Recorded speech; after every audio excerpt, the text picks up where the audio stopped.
A wealthy black man goes undercover as a regular shopper to one of his luxury stores. The location's owner does not recognize the man and makes racist remarks towards the black man. The next day, the owner is shocked when he is called to the company headquarters and sees the black man again.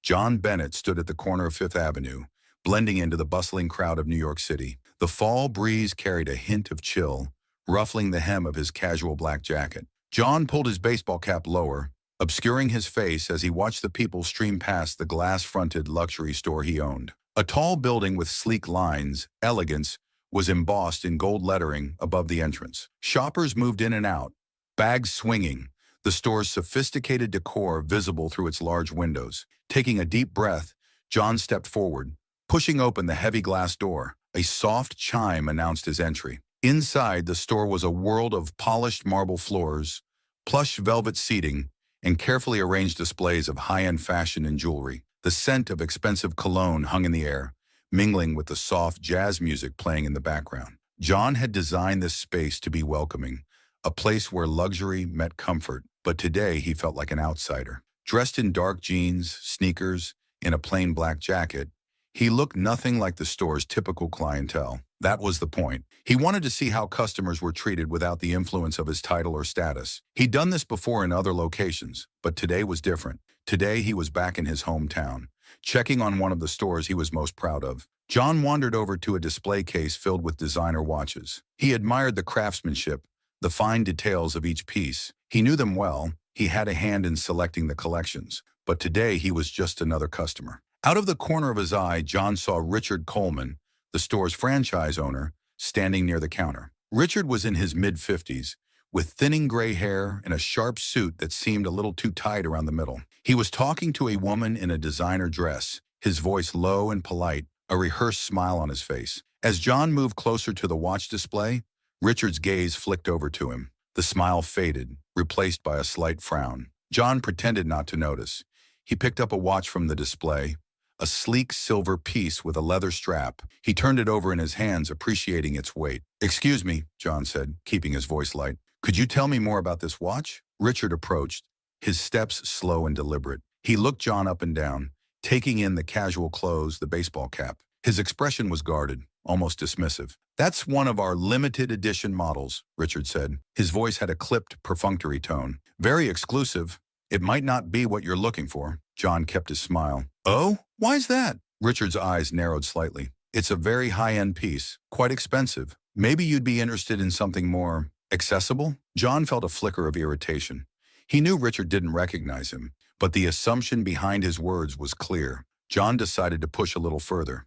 "I like high-end pieces," John replied calmly. "What makes this one special?" Richard sighed, as if he was being forced to perform a tedious task. "It's crafted by one of the finest watchmakers in Switzerland. The materials are top tier, and the craftsmanship is unparalleled. It's a collector's item, really, limited to a very small number of pieces worldwide." John nodded thoughtfully, still holding the watch. "Sounds impressive. How much does it cost?" Richard hesitated for a moment, his eyes scanning John's face as if searching for a sign of whether he could afford it. "It's priced at $12,000, he said finally, with a hint of reluctance. "But as I said, we have other options that might be more in line with your budget." John's smile remained, but inside he felt a familiar frustration. He placed the watch back in the display case gently, looking at Richard. "And if I wanted to buy this one?" Richard's eyes flickered with annoyance.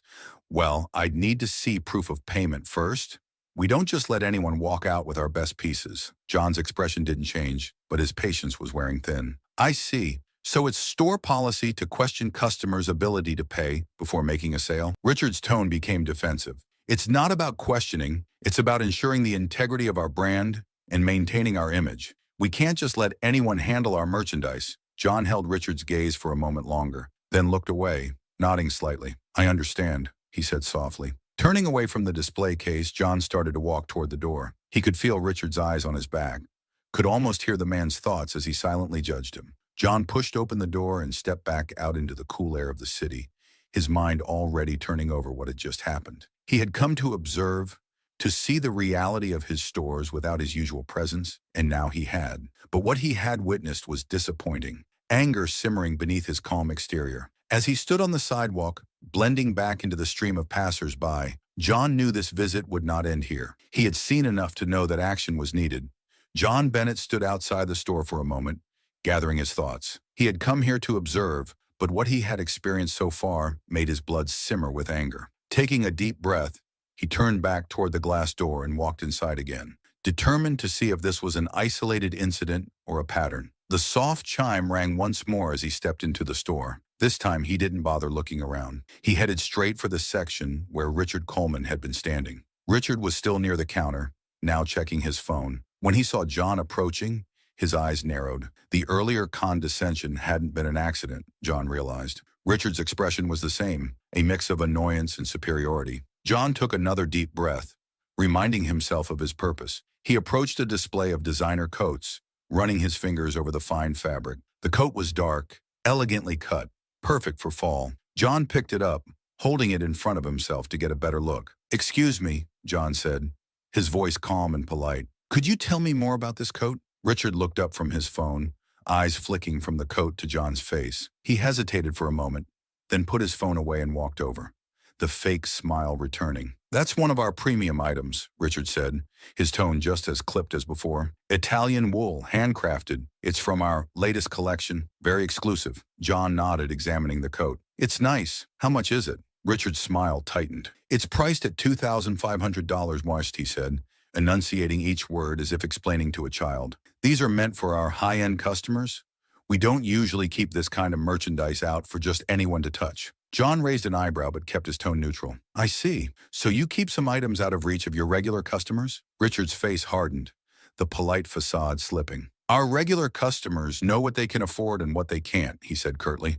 "We cater to a specific clientele here, people who appreciate quality and have the means to purchase it." John placed the coat back on its hanger, taking his time. He felt the frustration rising again, but forced himself to remain calm. "I appreciate quality," he said evenly, "and I think I might be interested in this coat." Richard's eyes flickered with a mix of irritation and disbelief. He took a step closer, lowering his voice as if trying to keep their conversation private. "Look," Richard said, a hint of condescension creeping into his tone. "I don't mean to offend, but perhaps you should look at some of our more affordable options. There's no point wasting time on items that are out of your range." John's patience was thinning rapidly. He met Richard's gaze, his voice firm but controlled. "You don't know what my range is," John replied, "and assuming you do, based on how I look, is not good business practice." Richard's expression tightened further. He looked John up and down, clearly assessing him again. "We have an image to maintain," Richard said slowly, as if speaking to someone who didn't understand the rules.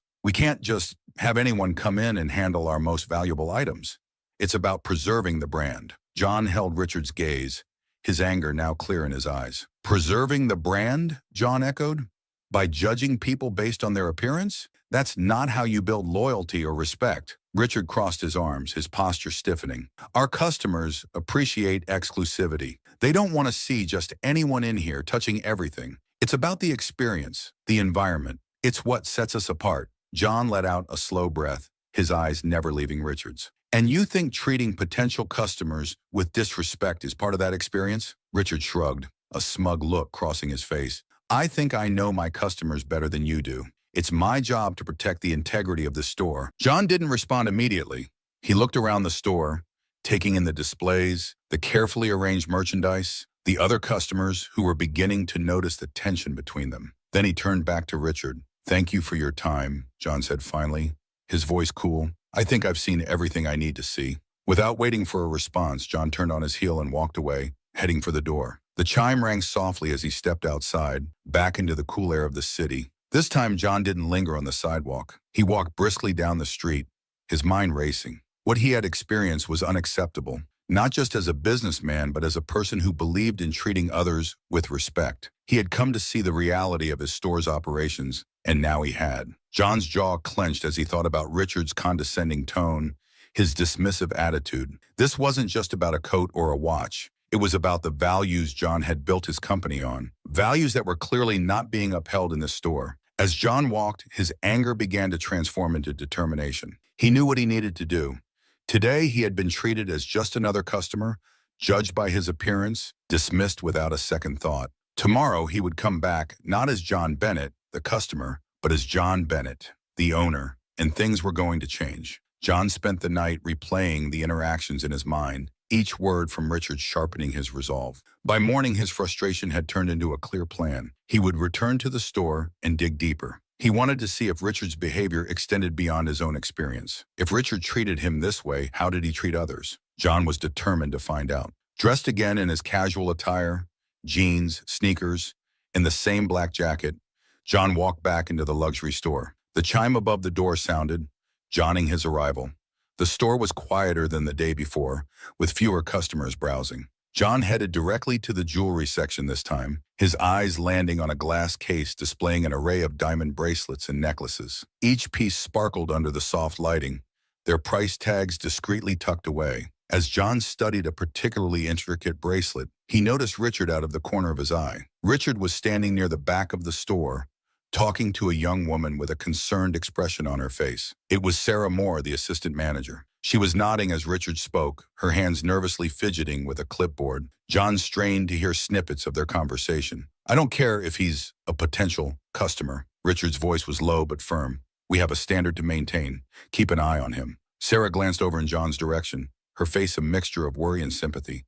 She caught John's eye briefly before looking away. John pretended not to notice, continuing to look at the jewelry. He knew now that Richard was instructing his staff to be wary of him. The realization solidified John's decision to confront Richard again, but this time he would see how far Richard's biases extended. John selected a diamond necklace, motioning for a sales associate to assist him. A young woman approached, her expression polite but reserved. "Good morning," John said with a warm smile. "Could you tell me more about this necklace?" The sales associate glanced over her shoulder at Richard, who was now watching them closely.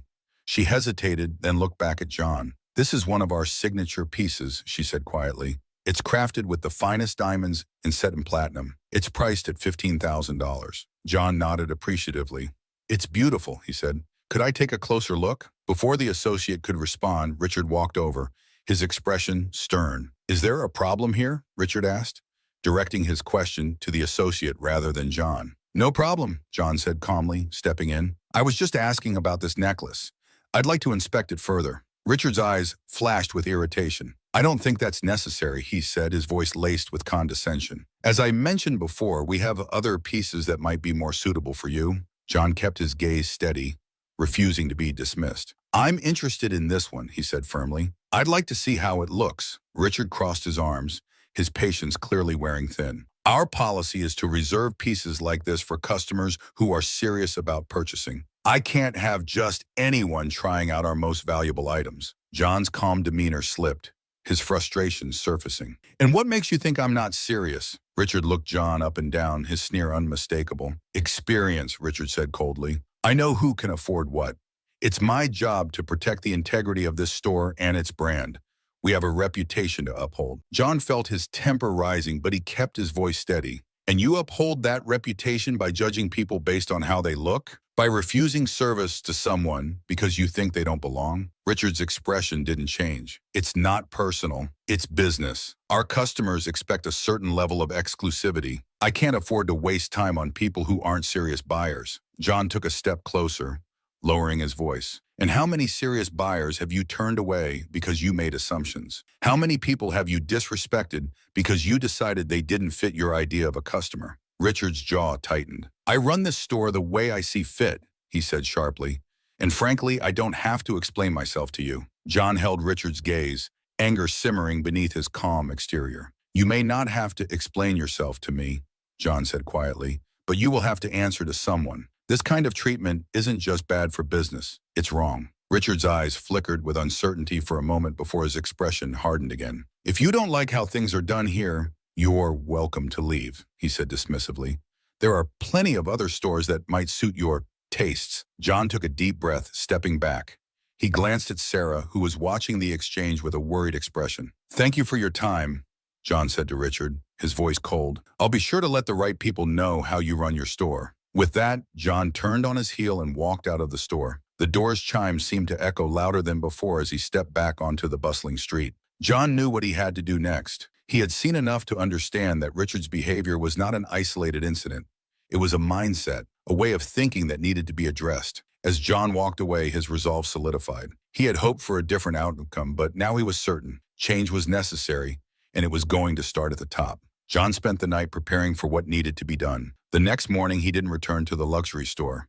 Instead, he headed straight to his company's headquarters, a sleek glass building in Midtown Manhattan. Inside, the atmosphere was one of quiet efficiency, phones ringing softly, employees moving purposefully through the halls. John walked into the executive conference room, a large space with a long, polished table and floor-to-ceiling windows overlooking the city. He took a seat at the head of the table, his expression calm but resolute. John had arranged for Richard Coleman to meet him here, under the pretense of discussing store performance and future goals. John knew this would ensure Richard showed up.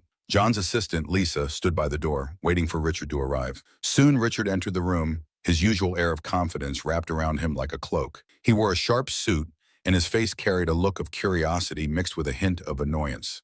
Clearly, he thought he was being called in for another routine checkup, perhaps even to receive praise for his work at the store. Richard's steps faltered slightly when he saw John sitting at the head of the table. His eyes widened in surprise, and he glanced at Lisa, then back at John. He was clearly struggling to place John, and confusion flashed across his face. John remained silent for a moment, allowing Richard to absorb the scene. Then he spoke, his voice calm and authoritative. "Take a seat, Richard," John said, gesturing to a chair across the table. Richard hesitated for a moment before pulling out a chair and sitting down. "Good morning, Mr. Bennett," Richard said cautiously. "I wasn't expecting to see you here. Is everything all right?" John leaned forward slightly, his gaze steady. "No, Richard, everything is not all right. I've come to discuss some serious concerns about your behavior at the store." Richard's eyes flickered with confusion, then with an attempt at his usual confidence. "Concerns? About what? I've been running the store the way I always have. Sales are up and the brand image is strong. If there's a problem, I'd be happy to address it." John's expression remained unchanged. "Sales numbers aren't the issue here, Richard. The issue is how you treat people. I visited your store yesterday. You didn't recognize me because I came as a regular customer, dressed casually." Realization dawned on Richard's face, quickly followed by a flash of panic. His mouth opened, then closed as he tried to think of a response. John continued before he could speak. "I saw firsthand how you judged me based on my appearance," John said, his voice calm but firm. "You made assumptions, you were dismissive, and you refused to provide the same level of service you would for someone you deemed a worthy customer. This isn't just about how you treated me, it's about how you likely treat others. Anyone who doesn't fit your narrow view of who deserves respect." Richard swallowed hard, his face reddening. "Mr. Bennett, I didn't know it was you. If I had known," John cut him off. "That's exactly the problem. You shouldn't have to know who someone is to treat them with basic human decency. This company stands for inclusivity and respect. We built our brand on the idea that luxury is not just about exclusivity, but about making people feel valued. You've turned my store into the opposite of what it's meant to be." Richard shifted in his seat, clearly uncomfortable. "I was just trying to maintain the brand's image, to keep it exclusive and high-end. Our customers expect a certain atmosphere, a certain clientele." John's voice hardened. "Our customers expect quality products and respectful service, regardless of what they look like or how they dress. They deserve to feel welcome, not judged. Your behavior undermines everything this brand is supposed to represent." Richard's face was a mask of desperation now. "Mr. Bennett, please, I can change. I understand now. I'll do better. I'll implement training, whatever you need." John shook his head slowly. "It's too late for that, Richard. Your attitude isn't something that can be fixed with training. It's a fundamental problem with how you see people, and it's not something I can allow to continue. Effective immediately, I'm terminating your franchise agreement. You're no longer responsible for that store." Richard's eyes widened in shock. "You can't be serious. I've been with this company for years. I've helped build that store's reputation. You can't just cut me off like this." John stood up, his gaze never wavering from Richard's. "Yes, I can and I will. Your behavior reflects on the entire company, and I won't let one person's prejudices tarnish what we've built. Security will escort you out. You'll receive instructions on the termination process and what will happen next." Richard stood up as well, his face a mix of anger and disbelief. "You're making a huge mistake. I'm the best manager this company has. You'll regret this." John remained calm, his voice steady. "No, Richard. The mistake was allowing you to stay in a position where you could harm the company's values. I won't regret ensuring that my stores are run by people who understand what this brand truly stands for." Richard stared at John for a moment, then turned abruptly and stormed out of the room, his footsteps echoing down the hallway. John watched him leave, feeling a sense of resolution settle over him. It wasn't just about firing Richard. It was about protecting the integrity of his company and making sure that every customer felt valued and respected. John turned to Lisa, who had watched the entire exchange silently. "Make sure Richard is escorted out and that the transition process begins immediately," John said. Lisa nodded. "Yes, Mr. Bennett, I'll handle it." John walked over to the window looking out over the city. He had taken a necessary step today. There would be more work to do, more changes to ensure that every store under his brand upheld the values he believed in. But for now, John felt a sense of calm. The message was clear. Respect and integrity would always come first. John stood at the large windows of his office, looking out over the bustling streets of New York City below. The meeting with Richard had gone as he expected, but the sense of finality hadn't come with satisfaction. John knew firing Richard was necessary, but it was only one part of a larger issue. As he turned away from the window, his phone buzzed. It was a message from Sarah Moore, the assistant manager at the store. She had agreed to meet him at the headquarters to discuss the store's future. John walked down the hallway to the conference room where Sarah was waiting. As he entered, Sarah stood up quickly, looking nervous. Her brown hair was pulled back into a neat bun, and she wore a simple blouse and skirt, her eyes reflecting a mixture of anxiety and hope. John gave her a reassuring smile. "Thank you for coming, Sarah," John said, gesturing for her to sit. "I know it's been a stressful couple of days." Sarah nodded, her hands clasping and unclasping in her lap. "Yes, Mr. Bennett, it has been. I heard about what happened with Richard. The staff is talking. They're worried about what's going to happen to the store." John sat down across from her. "I understand. That's why I wanted to talk to you. Richard's departure was necessary for the health of the company, but I know it leaves a lot of uncertainty.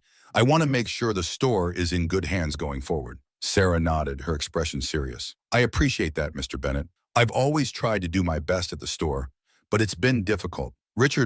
He had his way of doing things, and it didn't always align with what I thought was right." John watched her carefully. "I saw how you handled yourself in the store, Sarah. You stayed professional, even when the situation was tense. That's why I'd like to offer you the position of interim manager. You know the staff, you know the store, and I believe you understand what this brand stands for." Sarah's eyes widened, surprise and relief flooding her face. "Interim manager?" she repeated. "Mr. Bennett, I don't know what to say. I never expected this." John smiled. "Say you'll take the vow, and that you'll help me make sure the store reflects the values we believe in. I need someone I can trust to lead, someone who won't make the same mistakes Richard did." Sarah's hands trembled slightly as she nodded. "Yes, Mr. Bennett, I'll do it. I'll do whatever it takes to make the store what it should be. I've always believed in treating every customer with respect, no matter what." John's expression softened. "That's exactly what I wanted to hear. You'll have my full support, and we'll work together to make the necessary changes. I want you to feel empowered to address any issues, to ensure that every customer feels welcome and valued." Sarah looked visibly relieved. "Thank you, Mr. Bennett. I've always cared about the store and the people who work there. I just never felt like I had the authority to make a difference." John nodded. "You do now. I'll make sure you have the resources you need. We'll start with retraining for all staff, focusing on customer service and inclusion. I want every person who walks into that store to feel like they belong, whether they're buying a $10,000 watch or just browsing." Sarah's confidence seemed to grow as they spoke. "I can do that. I know the staff will respond well too. They just need to know that their efforts are supported and that they're working in a positive environment." John leaned back in his chair, feeling a sense of satisfaction he hadn't felt in a while. "Good. I'll be checking in regularly, but I trust you to handle things on the ground. We're in this together, Sarah. The success of the store isn't just about profits. It's about building a community of respect and inclusivity." Sarah smiled, the tension leaving her shoulders. "I won't let you down, Mr. Bennett. I'll make sure the store represents the best of what your brand stands for." John stood up, offering his hand. "I know you will. Thank you for stepping up. I'm looking forward to seeing the positive changes you'll bring." Sarah shook his hand firmly, a new sense of purpose in her eyes. "Thank you, Mr. Bennett. I'm looking forward to making a real difference." As Sarah left the conference room, John felt a renewed sense of optimism. The events of the past few days had been challenging, but they had also been a catalyst for necessary change. He knew there was more work to be done, more stores to visit, more managers to meet, but today was a step in the right direction. John returned to his office, looking out over the city once more. He thought about the people who walked through the doors of his stores every day, each with their own story, their own hopes and dreams. He had built his brand with the belief that everyone deserved to be treated with dignity, no matter who they were. And today, he had taken action to ensure that belief was upheld. As the sun set over the skyline, John felt a quiet sense of pride. He wasn't just a businessman, he was a leader. And he had a responsibility to use his position to make a positive impact. With people like Sarah in place, he knew his stores would continue to thrive, not just as places of luxury, but as places where everyone felt welcome. The day after Richard's termination, John wasted no time in implementing changes at the store. He scheduled a meeting with the store's staff to discuss the new direction and to reassure them that, despite the abrupt shift in management, their jobs were secure and valued. He knew that stability and clear communication would be key in transitioning the store to a place that reflected the brand's values of inclusivity and respect. The meeting was held in a private conference room at the company headquarters, a smaller but equally elegant room compared to the one where John had confronted Richard. The staff filed in, their faces a mix of curiosity and concern. Sarah Moore stood at the front with John, a clipboard in her hand, looking more confident than she had the day before. John stood up, addressing the room. "Thank you all for coming," he began, his voice calm and reassuring. "I know the past few days have been challenging, and I want to be transparent with you about what's happening. Richard Coleman is no longer with the company. His departure was necessary to realign our store's operations with the values we stand for as a brand." A murmur went through the room.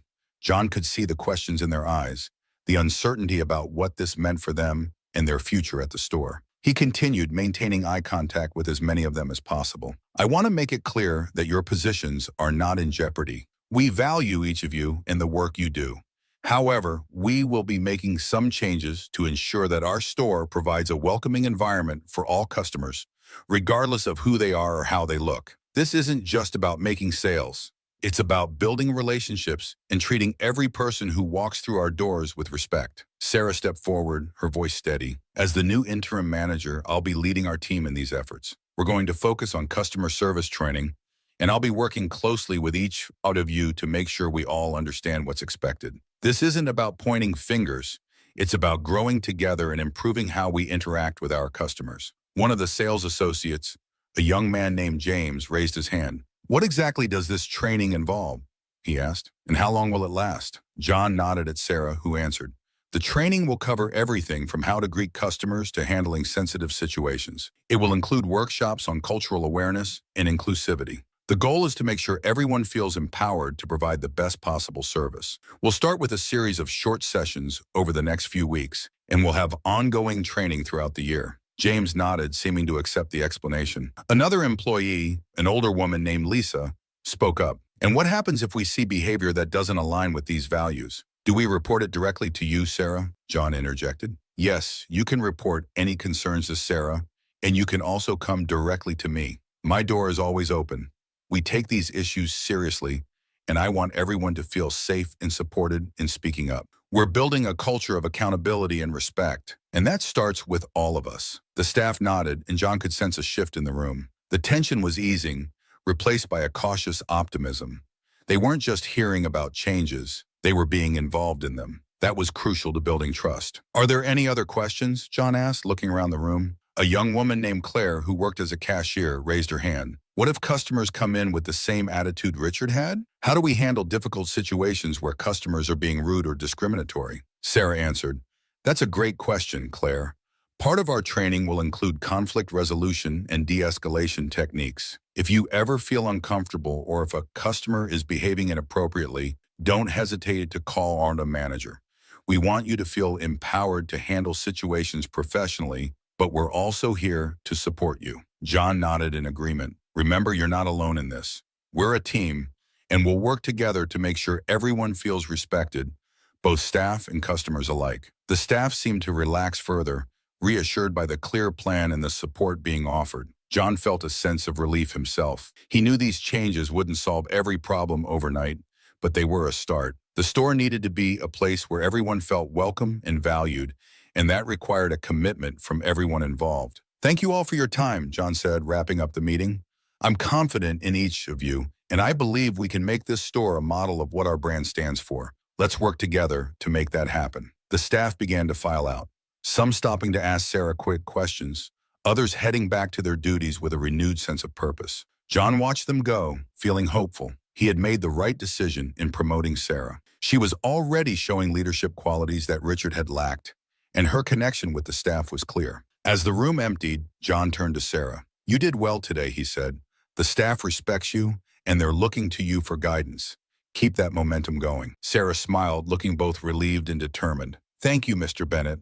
I won't let you down. I believe we can make a real difference here." John nodded. "I know you will.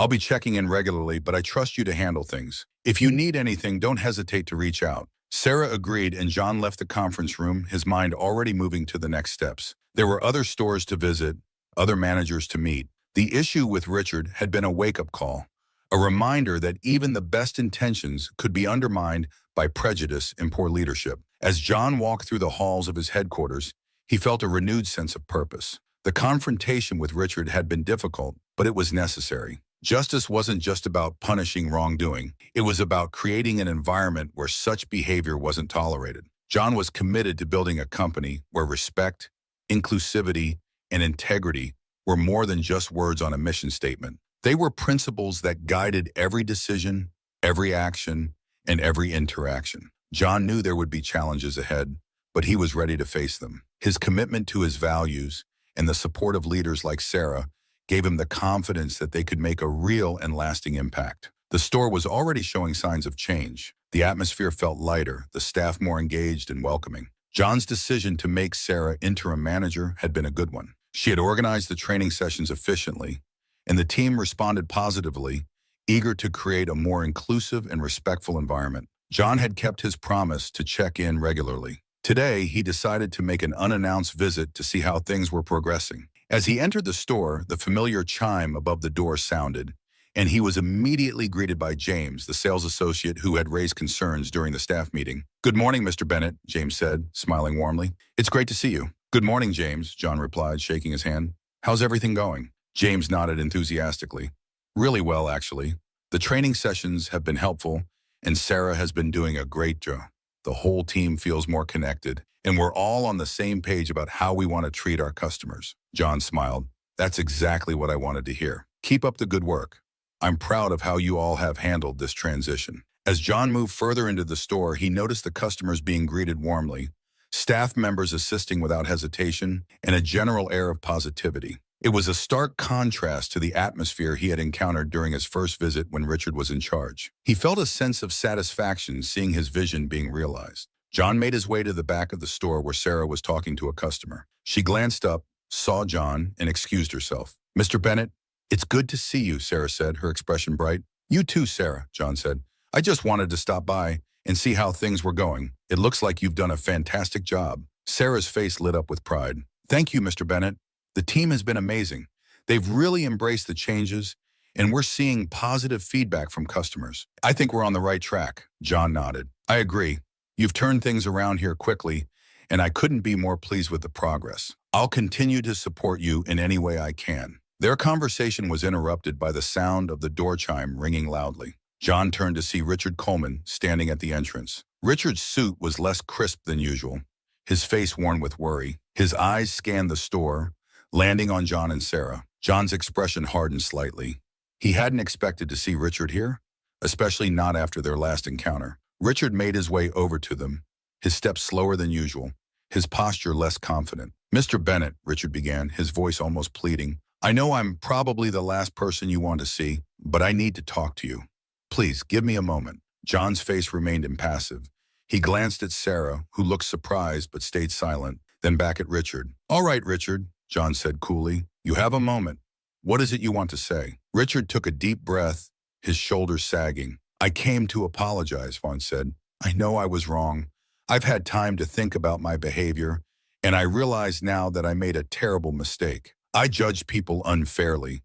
I let my prejudices get in the way of doing my job. I'm sorry, Mr. Bennett. Truly, I am." John listened without interrupting, his expression unreadable. Richard's eyes were pleading, his voice thick with desperation. "I've been with the company for years," Richard continued. "I care about the brand, about the store. Please, give me another chance. Let me prove that I can change, that I can run the store the way you want it to be run. I'll do anything." John was silent for a moment, letting Richard's words hang in the air. He thought about the countless times Richard had likely dismissed customers based on their appearance, the way he had treated John himself. Richard's sudden change of heart seemed more motivated by desperation than genuine remorse. "I appreciate your apology, Richard," John said finally, his voice calm but firm. "But this isn't just about one mistake. It's about a pattern of behavior, a mindset that you've demonstrated for years. What I saw in the store wasn't just an oversight.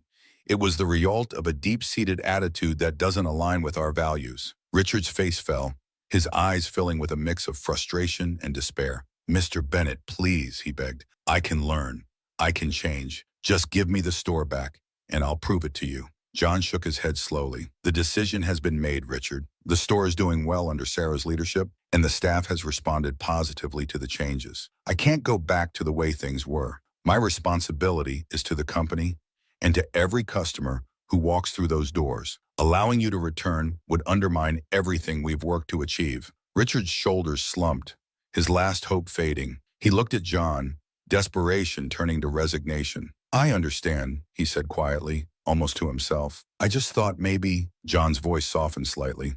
"Richard, I hope you take this as an opportunity to reflect and grow. This isn't about punishment. It's about ensuring the right people are in place to uphold the values of the brand. I wish you the best in your future endeavors, but you won't be getting this store back." Richard nodded, his eyes downcast. "Thank you for your time, Mr. Bennett," he said quietly. Without another word, he turned and walked out of the store, his footsteps heavy. John watched him go, feeling a mixture of pity and resolve. Richard's apology had come too late. The damage had been done, and John couldn't risk the integrity of his brand for the sake of giving Richard another chance. His responsibility was to his company, his employees, and his customers. Sarah stood quietly beside John, her expression one of relief. "Thank you for not letting him come back," she said softly. "I think the staff would have been worried if he did." John nodded. "I made my decision based on what's best for the store and the people who work here. You've done a great job, Sarah. Keep up the good work. We're building something special, and I'm confident in your ability to lead." Sarah smiled, a sense of accomplishment shining in her eyes. "Thank you, Mr. Bennett. I won't let you down." John looked around the store, watching as the staff interacted with customers, each engagement positive and welcoming. The change was real, and it was having a tangible impact. John felt a sense of pride and satisfaction. He knew there would be challenges ahead, but with strong leadership and a commitment to the company's values, those challenges could be met. As he left the store, John felt a renewed sense of purpose. This was what he had worked for, to create a brand that stood not just for luxury, but for respect, integrity, and inclusion. With the right people in place, he was confident that Vision would continue to thrive.